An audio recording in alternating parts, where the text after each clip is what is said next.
नमस्कार। हिमवंत प्रदेश न्यूज में आपका स्वागत है। मैं हूं भानु प्रकाश नेगी। दोस्तों, शारीरिक स्वास्थ्य और मानसिक स्वास्थ्य ये दोनों हमारे जीवन के लिए बहुत ज़रूरी है।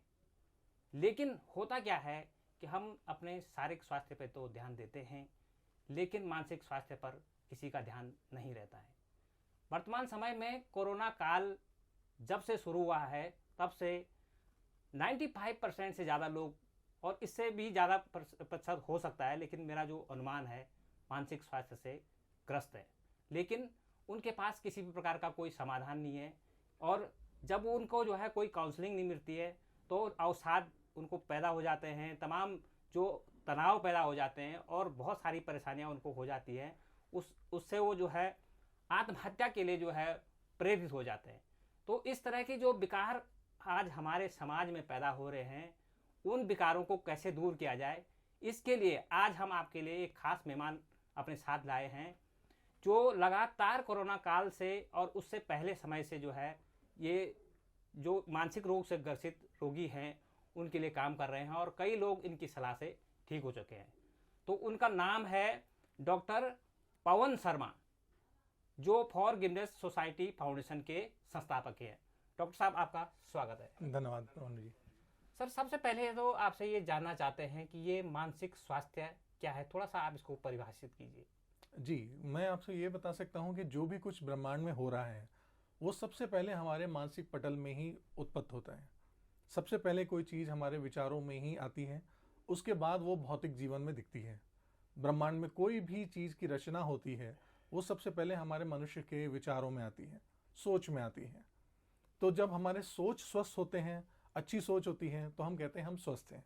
जब हमारे पास सोच ऐसी आने लगती है जो कि हमारा नुकसान कर रही है, चाहे वो हमारे धन लाभ हो, चाहे वो रिश्तेदारी हो, चाहे वो अपना शारीरिक स्वास्थ्य हो, या दोस्तों के साथ मुलाकात, बात, संबंध अगर खराब हो रहे हैं, तो इसका मतलब हमारा मानसिक स्वास्थ्य कहीं ना कहीं हमें दिक्कत दे रहा है। जी।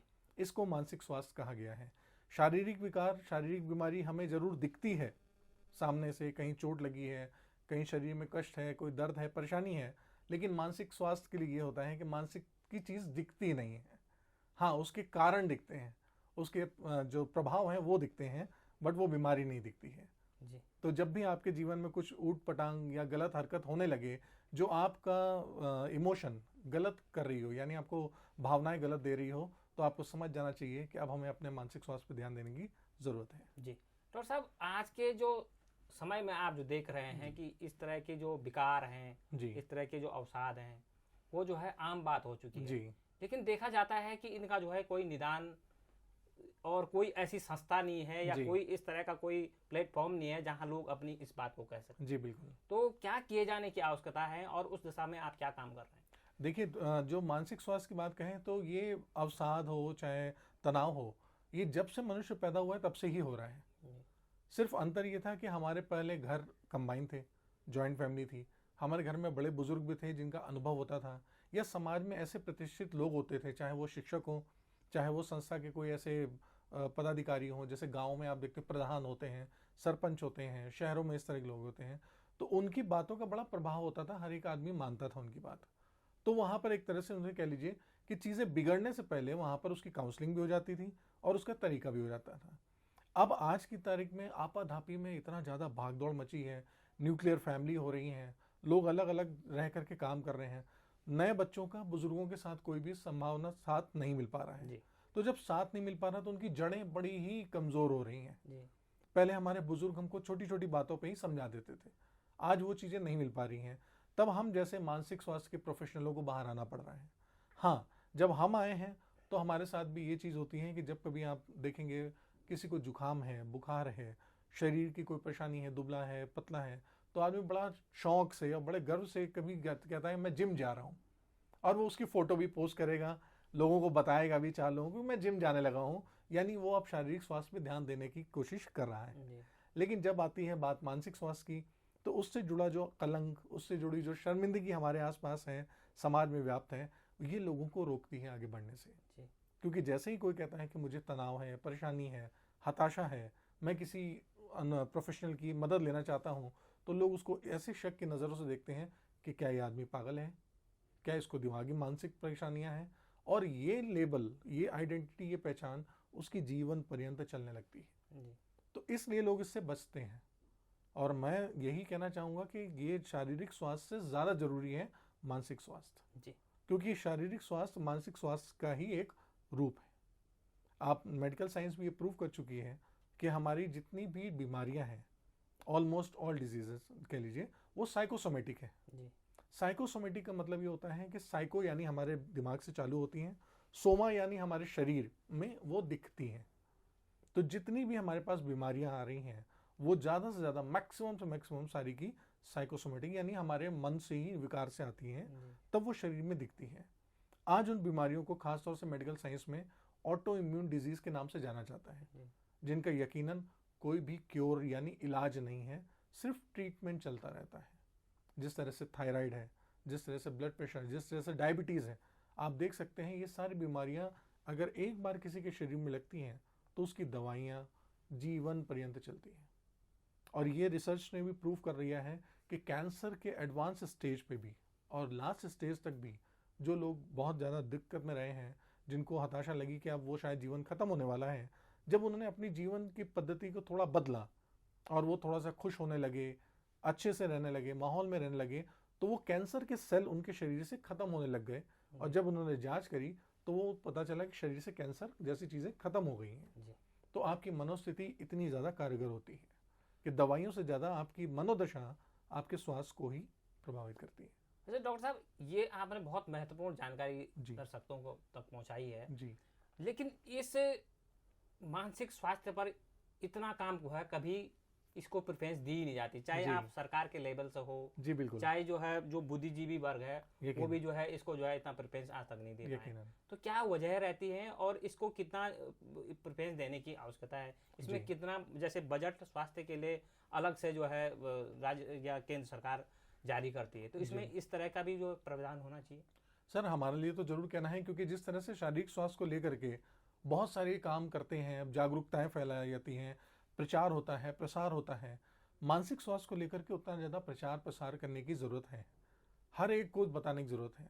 जब भी कभी बच्चे होते हैं छोटे, एक माँ बाप को भी चाहिए कि वो एक साइकोलॉजिस्ट या प्रोफेशनल का एक कार्ड या नंबर ज़रूर से ज़रूर अपने बच्चे को दे के बेटा कोई भी परेशानी हो तो एक किसी काउंसलर से ज़रूर मदद लो।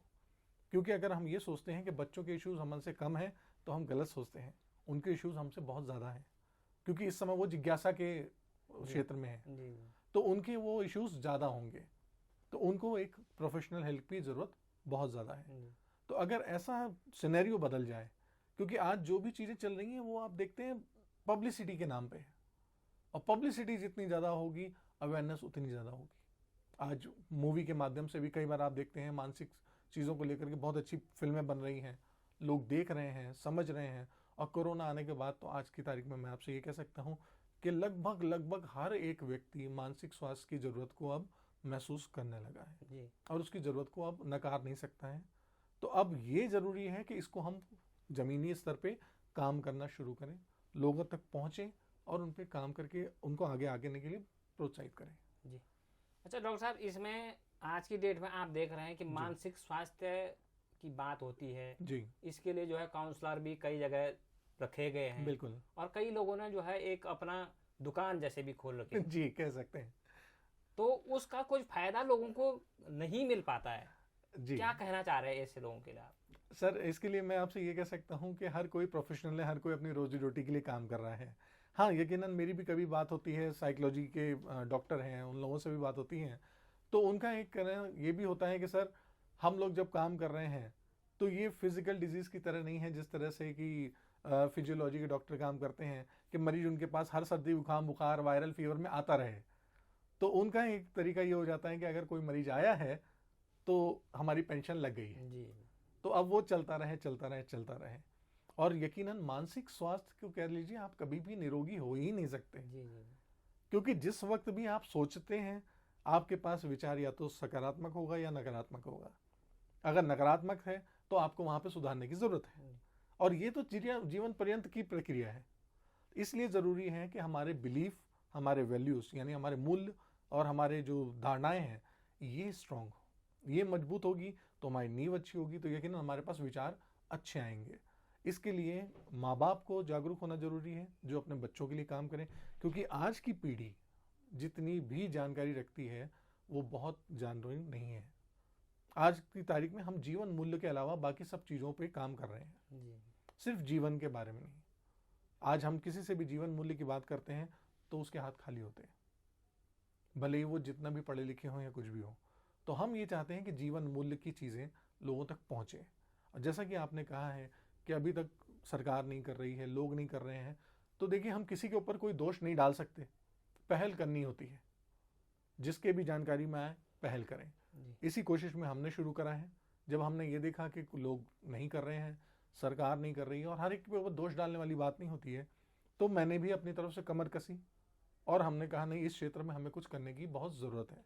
और जब आप चलने लगते हैं तो आपको अच्छे लोगों का साथ मिलना शुरू हो जाता है। बहुत से ऐसे लोग हैं जो कि एक मंच चाहते हैं, जिनके अंदर जज्बा है करने का, बट वो चाहते हैं कि हम करें कैसे, क्योंकि या तो उनके पास इतना समय नहीं है, या उतना ज्ञान नहीं है, या एक मंच नहीं है जिस पे वो निरंतर डेडिकेट होकर के काम कर सकें। तो हमने जो फॉरगिवनेस फाउंडेशन सोसाइटी क्रिएट करी है वो इसीलिए करी है कि लोग जो भी इंटरेस्ट रखते हैं, जो भी जीवन मूल्यों में अपना योगदान देना चाहते हैं, वो आगे बढ़ें और संस्था के माध्यम से भी लोगों तक मदद करें, और जिनको मदद की ज़रूरत है उनको हम संस्था तक पहुँचाएँ जी। ताकि हम उनके लिए ज़्यादा मदद कर सकें। सर, सूचना तकनीकी का जमाना चल रहा है, जी, बिल्कुल। 21वीं सदी चल रही है जी हर हाथ में मोबाइल है, तमाम जानकारी दुनिया जी। की सब जो है मोबाइल के अंदर है। बिल्कुल। फिर भी इतना मानसिक तनाव, इतना टेंशन जी इस तरह का क्यों? और विशेषकर मैं महिलाओं के संबंध में अगर पूछना चाहूँगा, जरूर। उत्तराखंड से लेकर के जितने भी देश प्रदेश की महिलाएं हैं, उन्हें जी। कहीं ना कहीं जो है मानसिक स्तर से या मानसिक स्वास्थ्य से जो है गुजरना पड़ता है, या बिल्कुल। मानसिक टेंशनों से गुजरना पड़ता है। बिल्कुल। तो इनके लिए क्या सुझाव हैं आपके पास? ज़रूर। जैसे आपने मोबाइल की बात करी, बहुत अच्छी बात करी कि आज तक सूचना की क्रांति है, सूचना फटाफट आती है। जी। देखिए, किसी काम का सूचना होना ये नहीं बताता है कि आप उसके बारे में ज्ञान रखते हैं। आपने जब मानसिक स्वास्थ्य की बात करी है तो आप डिप्रेशन, एंगर और डिजीज़, आत्महत्या, सुसाइड, ये आज बड़ी आम बात हो गई हैं जो हर एक के दिमाग में रहती हैं। लेकिन कभी उनसे पूछिए क्या आप इसके बारे में जानते हैं, तो शायद आपको बता भी नहीं पाएंगे। जी। क्योंकि सूचना में क्या हो रहा है, सिर्फ सूचना आ रही है, ज्ञान नहीं है, जानकारी नहीं है। जी।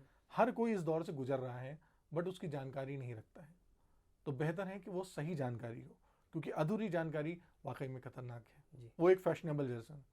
और दूसरा जो आपने बात करी है सर महिलाओं के लिए, तो यकीनन महिला शुरू से ही हमारे यहाँ पे ऐसी दबी रही हैं। सिर्फ अगर भारत की ही बात करें तो उस भारत को ही देखते देखते हमारे यहाँ जो पुराना कल्चर रहा है, जिसमें हम लोग महिलाओं के आगे नाम जोड़ देते हैं त्याग की मूर्ति जी। या सहनशीलता की प्रतिमूर्ति, जी। मतलब बहुत ताकत वाली हैं। यकीनन कुदरत ने महिलाओं को इतनी ज़्यादा सहन शक्ति दी है जितना कि पुरुषों में नहीं होती है, लेकिन उनको भी समय समय पर अपने लिए कहीं ना कहीं एक मदद की ज़रूरत होती है। जी। हाँ, पुराने समय में किसी महिला के पास उनके बुजुर्ग भी होते थे, उनकी माँ होती थी, उनकी सास होती थी, उनकी बहन होती थी, जो अपने अनुभव के हिसाब से उनको सही तरीके से जानकारी दे सकती थी। हाँ, उस वक्त परिवार भी इतने जुड़े हुए थे कि कोई गलत कदम उठाने से पहले लोग अपने पहले रिश्तेदारी, अपने बच्चे, अपने परिवार के बारे में सोचते थे। जी। आज हम लोगों ने महिला पावर, वुमेन पावर, महिला शक्ति, ये इतना करते करते करते ऐसा कर दिया है जैसे ये बेलगाम सा कर दिया हो। नई जनरेशन, आज हमारी जो बच्चे हैं, उनको हमने इतना बेलगाम कर दिया है कि वो आज़ादी और उद्दंडता के बीच में अंतर नहीं महसूस कर पा रहे हैं। हम शुरू से हमेशा कहते आए हैं कि माँ बाप एक नदी के दो किनारे होते हैं सर। जब तक वो किनारे सुदृढ़ हैं, नदी की सुंदरता बनी रहेगी, और अगर उसमें से कोई एक किनारा भी कमजोर हो गया तो वो नदी जो है वो अपना बाढ़ का रूप ले लेगी और अपनी सुंदरता खो देगी। जी। तो यकीनन आप सुंदरता के साथ उसको स्वतंत्रता दें। हाँ, उसके साथ ये बताना जरूरी है कि हमारे पास दायरे का है, बाउंड्रीज का है। आज़ादी का मतलब सिर्फ ये नहीं है कि उद्दंड हो जाए और अति होकर के जो भी कुछ करना चाहे करें। आज छोटे बच्चे देख लीजिए, बगैर मोबाइल के रह नहीं सकते, इसलिए भी क्योंकि दिन का 24 घंटा उन बच्चों के पास भी है, दिन का 24 घंटा माँ बाप के पास भी है। चलिए, माँ बाप तो टीवी देख करके, दोस्तों से बात करके, किसी और तरह से 24 घंटा काट लेंगे, वो बच्चे क्या करें? उनको भी तो वो 24 घंटा काटना है। जी। और आसान बात क्या लगती है कि जब माँ बाप कभी ऑफिस से घर में आते हैं तो सबसे आसान चीज़ देते हैं, बच्चे ये पकड़ो मोबाइल, हमारी जान छोड़ो। इसको हम लोग अपनी भाषा में गिल्ट मनी कहते हैं जी। कि एक तरह से माँ बाप बच्चों से साइलेंटली भाषा में कह लीजिए, परोक्ष भाषा में ये बोलते हैं, बेटा मुझे अब क्षमा करना, मेरे पास तुम्हारे लिए समय नहीं है, इसलिए मोबाइल ले और मेरी जान छोड़। जी। और उसके बाद वो बच्चा मालिक है कि वो क्या देख रहा है, क्या नहीं देख रहा है, और किस स्तर से क्या चीज़ जा रही है उसके पास, ये हमें समझना होता है। क्योंकि पहली सूचना जो बच्चे के पास जाएगी, यकीनन वो उसको धारण करता है। आज सूचनाएं इतनी ज़्यादा हैं कि हमारे अखबारों में देखिए, टीवी में देखिए, कहीं पर भी देखिए, बलात्कार जैसा शब्द आम है और हर बच्चा जानता है आज की तारीख में। आप 5 से 6 साल के बच्चे को भी पूछोगे तो उसने ये शब्द सुन रखा है, लेकिन वो ये नहीं समझता है कि क्या ये कानूनन अपराध है या करना चाहिए। जिस तरह से हम बच्चों को ये बोलते हैं कि बच्चे चोरी करना अपराध है, गलत है, तो याद करिए आप आज की उम्र में भी अगर कुछ चुराने लगते हैं तो आपके हाथ कांपने लगेंगे, क्योंकि आपके लिए एक बिलीफ सिस्टम दे रखा है चोरी अपराध है। लेकिन बलात्कार के लिए आज हम ये नहीं बोलते कि बेटा अपराध है, क्योंकि बच्चा जब कभी पूछता भी है बलात्कार जैसा शब्द तो माँ बाप उससे कतरा करके उसको पूरी जानकारी नहीं देते। अच्छी बात ये होती है कि हमें वहीं पर उसको जानकारी देनी चाहिए, क्योंकि अब उसके पास शब्द आ गया है तो उसकी जिज्ञासु प्रवृत्ति उससे कहती है खोजने के लिए कि इसके बारे में जानकारी लो, ये क्या है क्या है क्या है। तो जब वो जानकारी लेता है तो उसको जो सबसे पहला सही जानकारी मिलेगी वो उसको धारण कर लेगा, चाहे वो उसके फायदे की हो या वो उसके नुकसान की हो। इसलिए हमें चाहिए कि हम सही मीडिया में सही चीज़ बताएं, और अच्छी बात है कि अगर हम घर से शुरू करें तो ज़्यादा अच्छा है, क्योंकि अभी तक की पीढ़ी तो ये कह लीजिए जो आप देख रहे हैं मानसिक स्वास्थ्य और बाकी चीज़ों में हमने अपनी पीढ़ी को तबाह कर लिया है, और यकीनन उस तबाही का नज़ारा हम बहुत अच्छे से देख पा रहे हैं। अब चाहिए कि मानव जाग जाए, क्योंकि कोरोना काल ने लोगों को सिखा दिया है कि प्रकृति जब अपने आप को सुधार सकती है तो मनुष्य भी सुधार ले। अगर आज हम सुधारते हैं तो यकीनन हम अपनी आगे आने वाली भावी पीढ़ियों को सुधार सकते हैं। इसके लिए हमें ज़रूरी है कि हम उनको बचपन से सुदृढ़ मूल्य दें, अच्छी बातें समझाएं, और ये जो फिजूल की बातें हैं, जो मिथ्या चल रही है मार्केट में, उनको ना बता करके सच बात बोलें। जैसे डॉक्टर साहब, एक जो आज की डेट में जो जीवन पद्धति है और जीवन पद्धति से जुड़ा हुआ आपकी शिक्षा पद्धति है, क्योंकि बचपन से ही जो है वो आपको जो ऐसे चेंज लग रहा है, पहले जो नैतिक शिक्षा होती थी बिल्कुल उसका अभाव दिख रहा है, तो कहीं ना कहीं आपको लगता है कि जो शिक्षा पद्धति है उसमें भी दोष है? देखिए, शिक्षा पद्धति में हम दोष इसलिए नहीं कह सकते क्योंकि शिक्षा एक बहुत ज़रूरी चीज़ है, और हमारे जैसे बहुत सारे रिसर्चर वहाँ बैठे हुए हैं जो काम कर रहे हैं।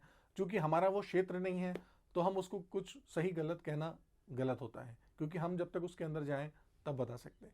ये हम जरूर कह सकते हैं कि जो भी दोष या त्रुटियां हो रही हों, क्योंकि वो हर देश काल परिस्थिति के हिसाब से बनती है, अगर आज की परिस्थिति के हिसाब से नहीं है तो यकीनन हमें अपने आप को ढाल लेना चाहिए कि हमें अंदर बदलाव चाहिए। अगर शिक्षा में आप देख रहे हैं कि कुछ चीज़ें ऐसी हैं जहाँ पे जीवन मूल्य नहीं मिल रहा है, ये ही वो जगह है जहाँ पर माँ बाप या हमारा परिवार वो काम करता है। क्योंकि आज की तारीख में अगर आप देखेंगे तो माँ बाप भी नई नई उम्र के लोग बने हुए हैं, जो अक्सर हम लोग एक्चुअल भाषा में ये बोल देते हैं कि बच्चा पैदा करना और माँ बाप बन जाना दो अलग बात है। जिस तरह से आप पढ़ाई करते हैं तो आपने पढ़ाई में MBA या इंजीनियरिंग का एग्जामिनेशन पास करा है, MBA या इंजीनियर बन नहीं गए हैं। बनना और उसका एग्जामिनेशन या उसकी रिक्वायरमेंट फुलफिल करना वो अलग बात है। इसी तरह से शादी कर लेना, बच्चे पैदा कर लेना, ये आपको माँ बाप नहीं बनाता है। माँ बाप तब बनाता है जब आप अपने जीवन के सही मूल्य बच्चों तक पहुंचाएं और अपनी जीवन शैली में से उस बच्चे के लिए, नई जनरेशन के लिए समय निकालें। सर, इसमें मैं ये इस विषय पे जानना चाह रहा था कि जैसे आपके नैतिक शिक्षा है उसका जो मानसिक स्वास्थ्य है उससे कितना रिलेशन है? सर, नैतिक शिक्षा इसीलिए तो जरूरी थी कि पहले जॉइंट फैमिली थी। आज नैतिक शिक्षा है ही नहीं, क्योंकि नैतिक शिक्षा अगर दें तो बच्चा ये कहता है दादा नाना के साथ बैठ के होता क्या है। इस वजह से आज एजुकेशनल टूर लगते हैं। जब हम प्रकृति की बात करते हैं तो उनको हम जंगलों में ले जाते हैं, दिखाते हैं। तो बेहतर ये होगा कि नैतिक शिक्षा वहाँ से शुरू करें जहाँ आज ओल्ड एज होम है, जहाँ बुजुर्ग बैठे हुए हैं। क्या हम उसका टूर बना सकते हैं? तो वो अनुभव मिलेगा बच्चों को। नैतिक शिक्षा में इसीलिए ज़रूरी है सर कि बच्चे कभी सिर्फ पढ़ाई को ही लेके नहीं चलते हैं। बच्चे हमेशा सिर्फ लोगों को इमिटेट करते हैं, जिसको कि हम कहते हैं कि नकल करके सीखते हैं। अगर आप अपने घर में नमस्ते का एक पैटर्न बनाते हैं तो नमस्ते का ही पैटर्न चलेगा ना सर। हम बच्चे को ले जा करके मंदिर में तो बोल देते हैं कि पैर छू बेटा, मूर्ति के सामने नमस्ते करो। अपने दादा दादी के पैर छूना हम नहीं बताते उसको, और अगर उसको बताते हैं तो हम नहीं छूते। तो हमारी जनरेशन, वो जो बच्चा है वो कहता है ये सारे नियम मेरे लिए हैं क्या, आपके लिए नहीं है।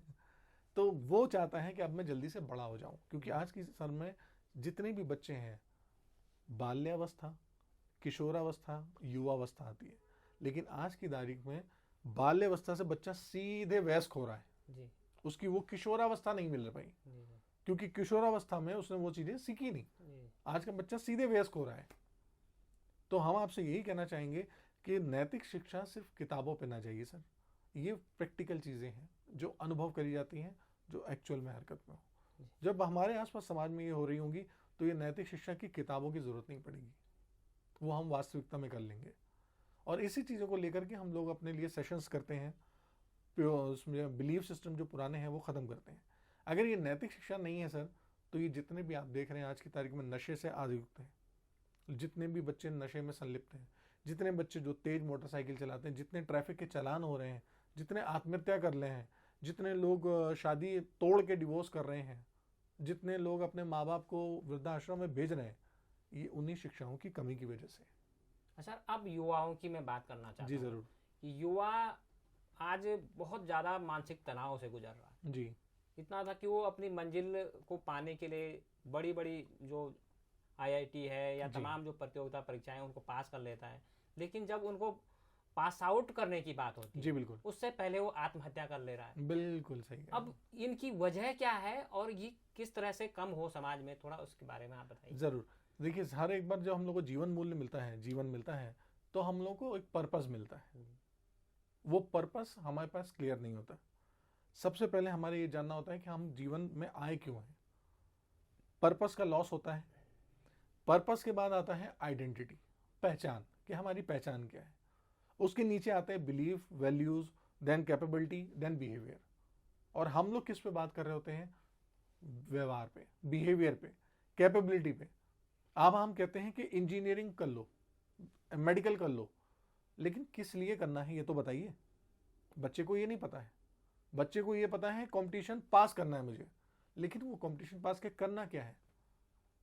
वो अगर वो ये जान ले कि उसकी पहचान एज अ डॉक्टर होने वाली है, एज अ इंजीनियर होने वाली है, एज अ पुलिस ऑफिसर या प्रशासनिक अधिकारी के रूप में होने वाली है, तो वो प्रशासनिक अधिकारी या वो डॉक्टर समाज के लिए या मानव के लिए, जाति के लिए कितना अहमियत रखता है, कितना योगदान करता है, कितनी ज़रूरत है।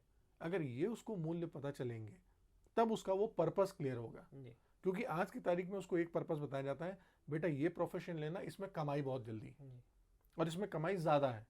तो जब उसका हमने सेंटर फोकस पैसे पे रखा है तो मानव मूल्य तो गए। तो वो चाहे डॉक्टर बने, चाहे इंजीनियर बने, चाहे प्रशासनिक अधिकारी बने, उसका सबसे पहला काम होगा पैसा कमाना है। इस वजह से जरूरी है कि जब भी हम बच्चों को कंपटीशन की बात बोलें तो उसके साथ हम मूल्य जोड़ें कि मूल्य क्या है और पर्पस क्या है। और जब पर्पस क्लियर हो जाएगा तो ये बता दूं कि चाहे वो बच्चा पहली बार में एग्जाम दे, चाहे दूसरी बार में, चाहे 100वीं बार में, उसके मूल्य प्रॉपर होंगे और सही तरह से वो एग्जाम पास करेगा। उसको कभी भी वो हताशा नहीं होगी जिसकी वजह से आज उसको सुसाइड करना पड़ता है। जब हमारे सामने आप देखेंगे IIT जैसे बच्चे जिन्होंने बीटेक कर रखा है, एमटेक का लास्ट ईयर है और लास्ट ईयर में सोचिए वो सुसाइड जैसे काम कर रहे हैं। अगर हम उनको ये बताते हैं कि आप बेटा एमटेक करने के बाद इस शहर की नहीं, अपने परिवार की नहीं, इस देश की संपत्ति बनने जा रहे हो। आप सोचिए हमारा देश इंतजार कर रहा था उन युवाओं का कि अभी वो IIT करके बाहर आएगा तो देश की तरक्की में न जाने कितना योगदान देगा वो। उसको ये पहचान नहीं है, इसलिए वो सोचता है मैं क्या करूं। उसको अपना जीवन बिल्कुल व्यर्थ लगता है कि मैं यहाँ बेकार में हूँ, मेरा कुछ मकसद नहीं है यहाँ पे पढ़ने का, मेरे रहने का। क्योंकि उसको एक ही चीज़ दिखती है, मेरे माता पिता पे कर्ज है, मैंने एजुकेशन लोन ले रखा है, मैं क्लास में सबसे नीचे हूँ, मैं उतना अच्छा नहीं हूँ, मैं समाज में गर्लफ्रेंड नहीं रखता हूँ, मैं दोस्तों के साथ नहीं हूँ, मेरी पढ़ाई नहीं है, मेरे पास गाड़ी नहीं। ये अगर सोच होती है उसकी, तब वो आत्महत्या जैसे कदम उठाता है। तब उसको ये लगता है कि इन चीज़ों का मूल्य ज़्यादा है, उसके जीवन का मूल्य बिल्कुल ख़त्म है। जबकि अब अगर उसको ये बताया जाए कि सिर्फ ये 1-2 साल बाद तुम देश की इतनी बड़ी संपत्ति बनने जा रहे हो जिसके आगे ये सारी चीज़ें बेमायने होंगी, कोई कदर नहीं होगी। इसी वजह से हमारे पास अब्दुल कलाम जैसे लोग, इतने बड़े बड़े साइंटिस्ट आज की तारीख में कम हो रहे हैं। और जब हो रहे हैं, जो लोग ऐसे हैं जो कि पढ़ पाते हैं, जो क्वालिफाई करते हैं, उनको विदेशों का सबसे पहले रास्ता मिलता है। वो सबसे पहले विदेश की तरफ जाना चाहते हैं, क्योंकि हिंदुस्तान से उनको दिखता है कि आमदनी इतनी नहीं है और विदेशों में मौके हैं, अवसर है, इस वजह से जाते हैं। सर, एक बहुत जो महत्वपूर्ण विषय है, अब जो हमारा युवा है जी, वो नशे की गिरफ्त में है। बिल्कुल। और वो मानसिक विकारों से भी गुजर रहा है। जी हाँ। तो उसे लगता है कि अगर मैं नशा करूंगा तो मैं मानसिक रोगों से भी मुक्त हो सकता हूं। जी हाँ, आपका क्या विचार है इसमें? ज़रूर। जो भी कोई नशा करता है, चाहे वो शराब का हो चाहे ड्रग्स का हो, इसकी प्रवृत्ति होती है क्रिमिनल, जो हम लोग कहते हैं। ये सिर्फ 2 तरह की प्रवृत्ति होती है। एक प्रवृत्ति होती है सैडिस्ट, यानी वो किसी को कष्ट देता है, लोगों को मारता है, पीटता है, तो उसे खुशी मिलती है। जैसे कि आतंकवादी, उग्रवादी या बहुत ही उद्दंडी लोग जो कि मारपीट करते हैं। दूसरा होता है मैसोचिस्ट। ये वो प्रवृत्ति होती है जो कहती है कि मैं अपने को कष्ट देके तुम्हें कष्ट दूंगी। तो ये वो बच्चे होते हैं जो यकीनन कहीं ना कहीं अपने माँ बाप, अपने समाज या किसी ऐसे व्यक्ति से सीधे सीधे बदला नहीं ले पा रहे या उनको सजा नहीं दे पा रहे जिन तक की उसकी पहुंच नहीं है। तो वो नशे के एक माध्यम बनाते हैं। वो कहते हैं मैं अपने शरीर की इतनी दुर्गति कर लूँगा, या अपने नाम की, या अपने परिवार की, अपने जो कुल है जो चला आ रहा है, अपने पिता का नाम, अपने परिवार का नाम, इसकी छवि समाज में इतनी धूमिल कर दूंगा कि आपको शर्मिंदगी का बोझ उठाना पड़ेगा। उसका माध्यम उसको मिलता है कोई नशा। वो या तो स्मैक लेगा, या वो शराब लेगा, या वो कोई और गलत हरकत करेगा, तब वो नशे पे जाता है। और वो जब नशा वो करता है, उसके बाद जब देखता है कि लोग, उसके घर परिवार वाले कष्ट में हैं, परेशान में हैं, दुखी हैं, उसको अंदर अंदर कहीं ना कहीं खुशी मिलती है। वो ये जानता है कि ये मेरे स्वास्थ्य के लिए खराब है, बट वो तब भी ये जानता है इससे मुझे मिलने वाला लाभ ज़्यादा कीमती है बजाय मेरे स्वास्थ्य से। तो वो इसको अति करता है। 1 बार करेगा, फिर 2 बार करेगा, फिर 3 बार करेगा। हम ये कहते हैं नशा करने वाले को कोई होश नहीं होता। सर, नशा करने वाले को पूरा होश होता है। नशा करने के बाद व्यक्ति अपने ही घर आता है, पड़ोसी के घर नहीं जाता। अपने घर आने के बाद वो अपने माँ बाप को उतनी गालियां नहीं देता जितनी शायद वो अपनी पत्नी को देता है, या अपने छोटे भाई बहन को। वो उन पे हाथ उठाता है, किसी और पे नहीं उठाता। तो इसका मतलब उसको सोच रहती है, और उसको ये भी पता होता है मुझे किसके साथ कैसा व्यवहार करना है। तो इसलिए ये जो नशा होता है, ये नशा व्यक्ति तब करता है, पहला तो एक माध्यम उठाता है अपने जीवन को खत्म करने का, और दूसरा माध्यम वो उठाता है अपने किसी करीबी को दंडित करने का, उससे बदला लेने का। यकीनन अगर वो उससे बात नहीं कह पा रहा है तो ये एक तरीका मिलता है उसको कि मैं थोड़ा थोड़ा करके परेशान करूंगा। जो आत्महत्या है सर, वो भी एक इसी नशे का परिणाम है। क्योंकि आत्महत्या भी जो लोग करते हैं वो इसी वजह से करते हैं। वो ये कहते हैं कि मेरे जीते जीते तो आपको कदर नहीं थी ना साहब, मैं जा रहा हूं, अब देखो तुम्हें कितना कष्ट होगा। वो तब ऐसा बड़ा कदम उठाते हैं। असलियत में वो जिस दिन आत्महत्या करते हैं वो उस दिन नहीं मरे हैं, वो मर बहुत पहले लिख चुके हैं। उस दिन तो सिर्फ उन्होंने उस घटना को अंजाम दिया है। क्योंकि जिस दिन उन्होंने सोच लिया था मेरा जिंदगी बेकार है, किसी काम की नहीं है, मेरे लिए कोई कदर नहीं करता, वो उस दिन मर गए, मुझे मर जाना चाहिए।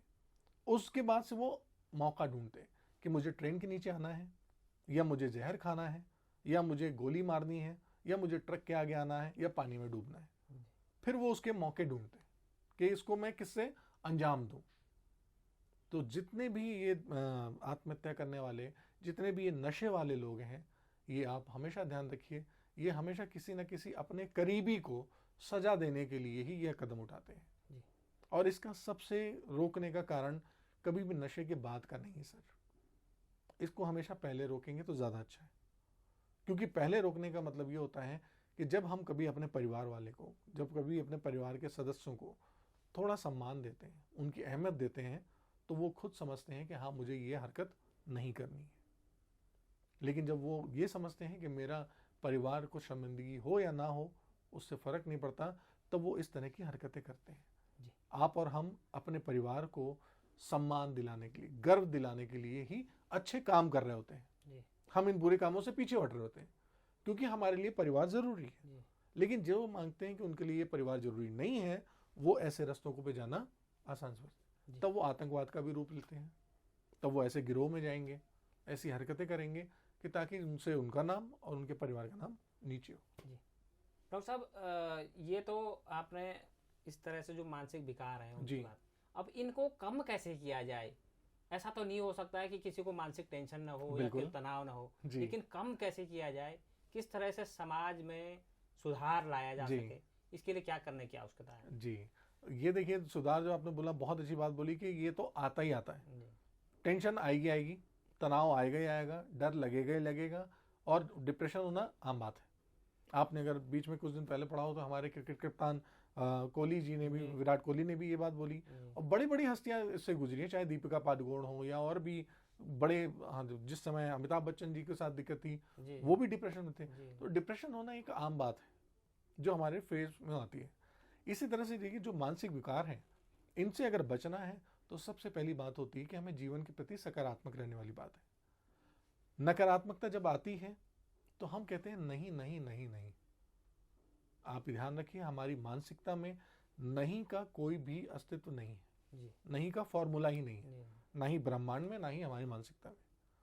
आप जितनी बार नहीं कहेंगे, वो उतनी तेजी से आपके पास आती है। तो आपको सबसे पहले तो एक्नॉलेज करना है, हाँ, अब मेरा मूड खराब है, अब मुझे गुस्सा आ रहा है, या अब मुझे तनाव आ रहा है, अब मुझे डिप्रेशन हो रहा है। जिस पल आप ये स्वीकार कर लेते हैं, आप उस पल ही अपने लिए बेहतरी का काम करना शुरू कर देते हैं। क्योंकि जब तक आप स्वीकारते नहीं हैं, ये पद्धति और बड़ी होती रहती है। जैसे ही आपने ये स्वीकार लिया कि हाँ, मेरे साथ ये मानसिक चीज़ दिक्कत आ रही है, आपने इसको स्वीकारा, और स्वीकार करते ही आप इसके बेहतरी के लिए काम करना शुरू कर सकते हैं। जी।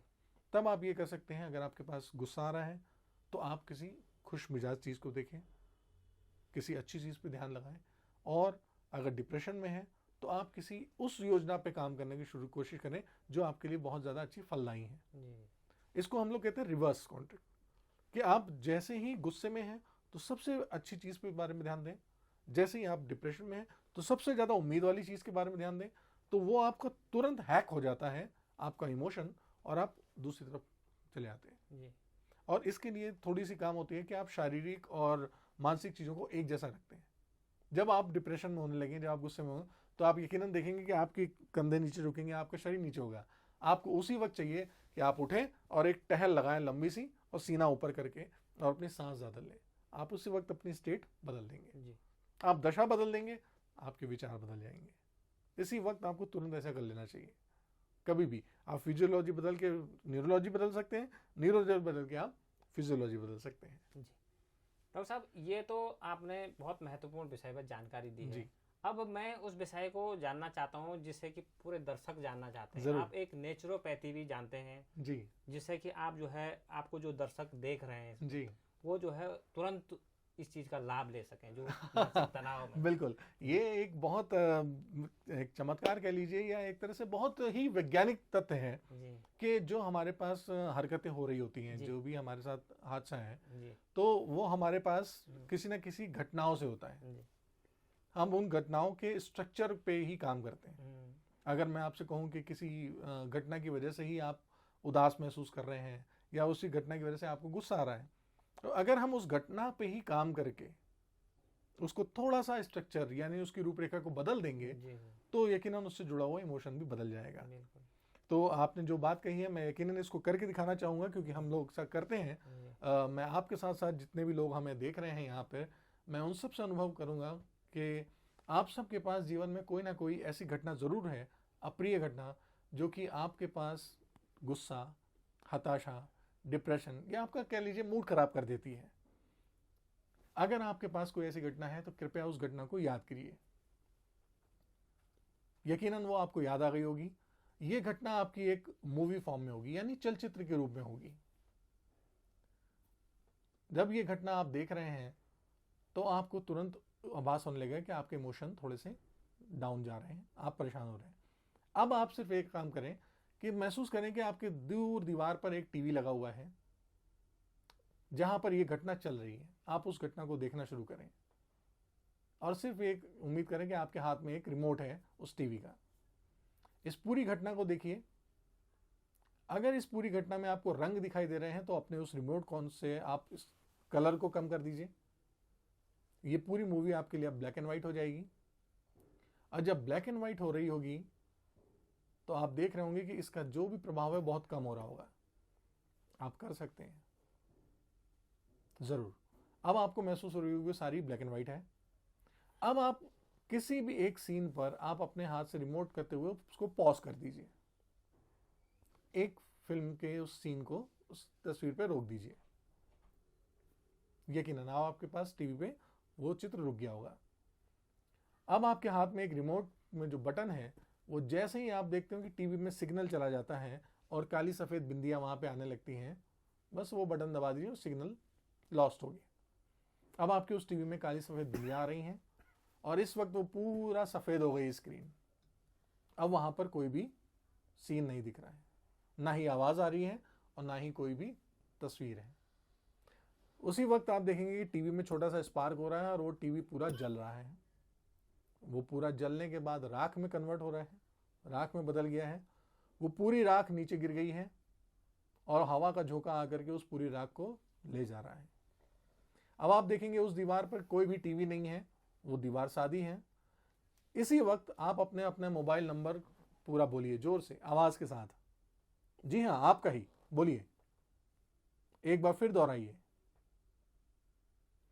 अब आप उस घटना को याद करना चाहेंगे तो यकीनन आप देख सकते हैं कि आपको वो घटना अब इस वक्त याद नहीं आ रही होगी।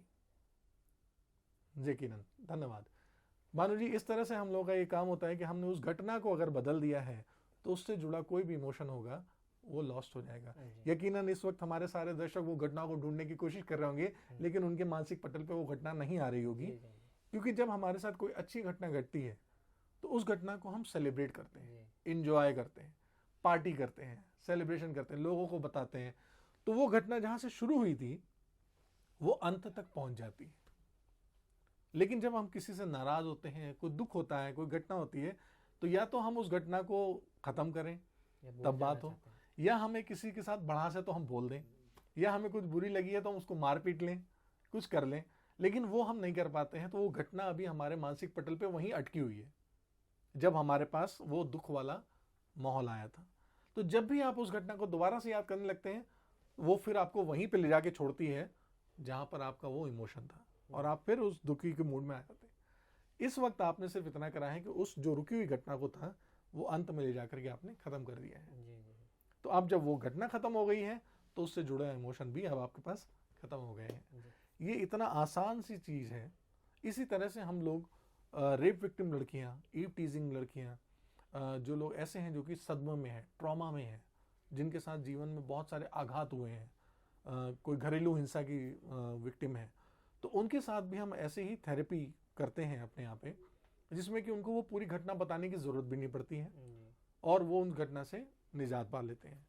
उसके बाद आप देखेंगे कि उन लोगों ने, बहुत सारे लोगों ने प्रोफेशनली बड़े अच्छे काम करना शुरू कर दिया, उनका परफॉर्मेंस अच्छा हुआ, उनके घर परिवार के लोग अच्छे हो गए, उनका रिश्तेदारियां ठीक हो गई, क्योंकि अब वो उस सदमे से, आघात से बाहर निकल आए।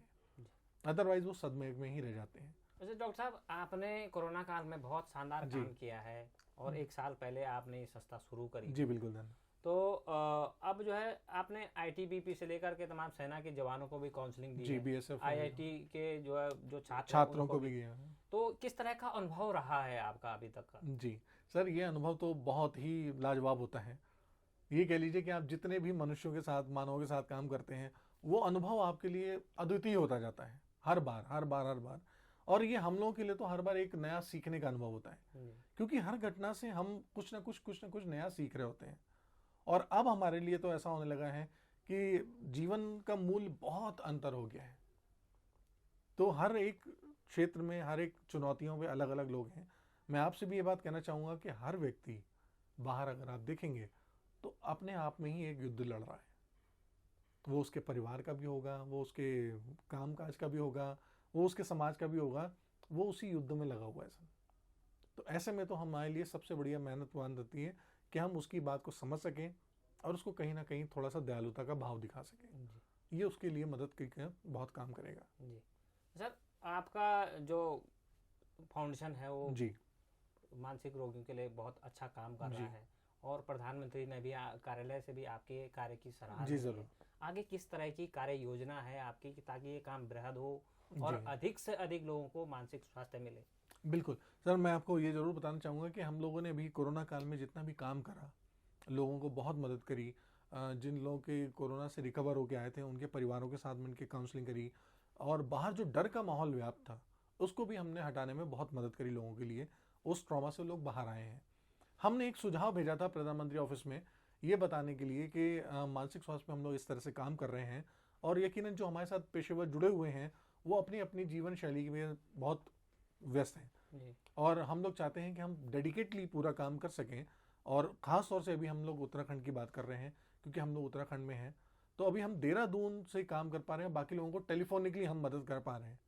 तो हमने जब ये सुझाव भेजा तो उन्होंने हमारे पास फ़ोन करा, हमसे जानकारी ली और हमारे काम को बहुत सराहा। उन्होंने भी बहुत तारीफ़ करी है और हमारे सुझाव को उन्होंने स्वास्थ्य मंत्रालय तक भेजा हुआ है। जी जी तो स्वास्थ्य मंत्रालय जल्दी ही हमसे संपर्क करके हमारे मौके आज देगा तो हम लोग आगे उत्तराखंड के लिए काम कर सकते हैं। जी क्योंकि हमें अब चाहिए होती हैं डेडिकेटेड लोग और नो डाउट हमें समाज से भी कुछ इस तरह की मदद चाहिए कि लोग आगे पहल करें और बढ़ें।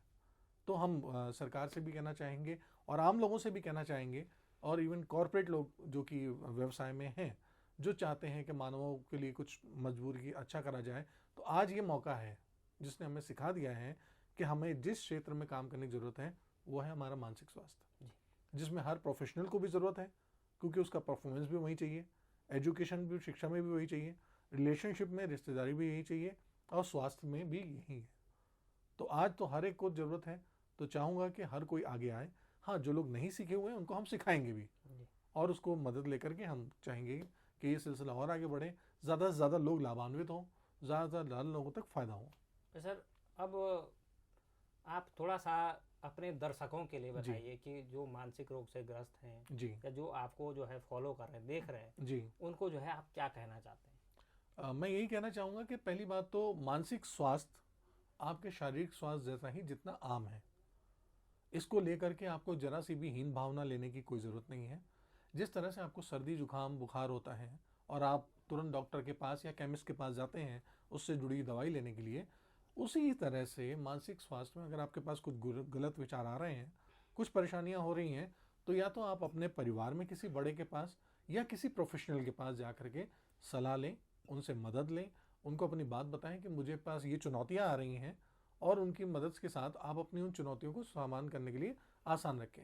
ये कोई स्टिग्मा नहीं है, ये कोई कलंक नहीं है। मानसिक दिक्कत होना कोई बड़ी बात नहीं है या कोई ऐसी अनहोनी नहीं है जिसके लिए आपको शर्मिंदा होना पड़े, क्योंकि ये एक आम बात है। जिस तरह से हमारा शरीर है, जिस तरह से हमारी सोच है, दोनों को ही स्वच्छ और अच्छा रहने की पूरी पूरी जिम्मेदारी हमारे अपने ऊपर है। तो इससे तो आप निश्चित रहें कि ये कोई कलंक नहीं है, ये कोई बुराई नहीं है। सर, अब दर्शक लास्ट में आपके बारे में जानना चाहेंगे जी कि आपकी फॉरगिवनेस फाउंडेशन सोसाइटी जी क्या है, कब इसकी स्थापना हुई है जी और इसके जो है भविष्य के उद्देश्य क्या है? अच्छा सर, हम लोग मानसिक स्वास्थ्य पे बहुत सारा काम कर रहे थे। बस ये होता था कि कई बार हम लोग कोशिश करते थे कि आगे बढ़ें, कुछ काम करें। तो बीइंग ए प्राइवेट ऑर्गेनाइजेशन हम लोग को कई बार ऐसी एंट्रीज नहीं मिलती थी या ऐसे लोग कभी हमें संपर्क नहीं करते थे। कहते थे कि भाई आप प्राइवेट संस्था हैं, किस लाभ के लिए कर रहे हैं। जब हम उनको ये कहते थे कि सर हम किसी लाभ के लिए नहीं कर रहे हैं, हम चाहते हैं कि जागरूकता फैले लोगों में, तब उस जगह पे हम लोग को ध्यान आया कि नहीं, ऐसा कुछ करना चाहिए। तब हमने ये फॉरगिवनेस फाउंडेशन सोसाइटी की स्थापना की और ये फॉरगिवनेस फाउंडेशन सोसाइटी की स्थापना पिछले साल 19 जनवरी को हम लोगों ने नींव रखी है, 19 जनवरी 2020 को, और हमने उस पर काम करना शुरू करा। आज 1 साल हो गए हैं और 1 साल में हम आपको ये बताते हुए बहुत अपार हर्ष होता है कि यकीनन जिन लोगों को जितनी ज़्यादा संतुष्टि नहीं मिली होगी वो मौका हमें मिला। और ये कुदरत की बात कह लीजिए कि इधर हमने संस्था शुरू करी और कोरोना और लॉकडाउन ने जैसे पूरी दुनिया को परेशान कर दिया। तो उस वक्त में अगर हम अपना योगदान दे पाए तो हमें बड़ी खुशी हुई कि हम वहाँ पर काम कर पाए। तो हमारी सार्थकता हुई, हम लोगों तक मदद कर पाए, हम लोगों को पहुंचा पाएँ। और आगे आने वाले समय में तो मैं आपको ये बता रहा हूँ कि अभी उत्तराखंड को लेकर के चल रहे हैं हम लोग, जहाँ जगह-जगह हम सेमिनार देते हैं, वर्कशॉप देते हैं, ऑनलाइन भी काउंसलिंग देते हैं, ऑफलाइन भी देते हैं। इसमें पेरेंटिंग रिलेटेड इश्यूज़ होते हैं, हम लोग पेरेंटिंग सिखाते हैं, बच्चों को बताते हैं। यहाँ पे उत्तराखंड महिला कल्याण से जुड़ करके हम लोग संवासनी गृह पे जा करके और कैदियों को भी काउंसिल कर रहे हैं, अधिकारियों को भी काउंसिल कर रहे हैं कि वो किस तरह से अपना ध्यान रखें। अभी भविष्य में हम लोग कोशिश कर रहे हैं कि जितने भी पुलिसकर्मी हैं जिन्होंने कोरोना के रहते हुए और आमतौर पे भी बिल्कुल बेतहाशा काम करते हैं, उनकी छुट्टी का पता नहीं है, उनके काम का पता नहीं है, तो हम उनके लिए चाहते हैं कि वो हमसे संबंध होकर के अपनी सेवाएं लें, काउंसलिंग लें। क्योंकि अंतरूनी चाहे पुलिस वाले हों, चाहे सेना वाले हों, चाहे प्रोफेशनल हो, उसके अंदर एक इंसान है जिसको उतनी ही ज़रूरत है अपनी देखरेख की जितनी हम आम आदमियों को है। तो उन पे काम कर रहे हैं। और स्वास्थ्य को लेकर के हम लोग अभी बहुत सारे प्रोग्राम बनाए हैं जो कि हम लोग इम्प्लीमेंट कर रहे हैं, स्पेशली ओल्ड एज होम बुज़ुर्गों के लिए, ताकि वो उस बुजुर्गियत से बाहर निकलें और कुछ नया कर सकें। क्योंकि बहुत सारे ऐसे पेशेवर हैं, चाहे वो टीचर हों, चाहे वो वर्कर हों, चाहे वो अच्छे अधिकारी रहे हों, अगर वो रिटायर हो गए हैं तो रिटायरमेंट के बाद वो सोचते हैं कि हमारी ज़िंदगी ख़त्म सी हो गई है। तो हम उनके साथ जुड़ करके जानकार के पुरानी कल्चर को लेकर के नई जो पीढ़ी है उसको हम लोग सींचना चाहते हैं जी। तो वो हम बीज की कड़ी का काम करना चाहेंगे। डॉक्टर साहब, आज आपने इतनी महत्वपूर्ण जानकारी अपने दर्शकों के लिए दी है। आपका जो है चैनल पे आने के लिए बहुत बहुत धन्यवाद। बहुत बहुत धन्यवाद भानु जी। और मैं चाहूँगा कि आपने हमें इतना अच्छा मौका दिया, अगर हमारे थ्रू किसी एक को भी लाभ मिला है तो यकीनन हमारा आना सार्थक हो गया जी। बहुत बहुत धन्यवाद। तो ये थे हमारे साथ फॉरगिवनेस फाउंडेशन सोसाइटी के संस्थापक और मानसिक रोग विशेषज्ञ डॉक्टर पवन शर्मा, जिनका कहना है कि जो शारीरिक स्वास्थ्य है उसको जो है आप मानसिक स्वास्थ्य के साथ जो है एक संबंध बना लीजिए और उसको उतना ही महत्व दीजिए जितना आप अपने शारीरिक स्वास्थ्य को देते हैं। तो मिलते हैं दोस्तों एक नए वीडियो के साथ, तब तक के लिए नमस्कार।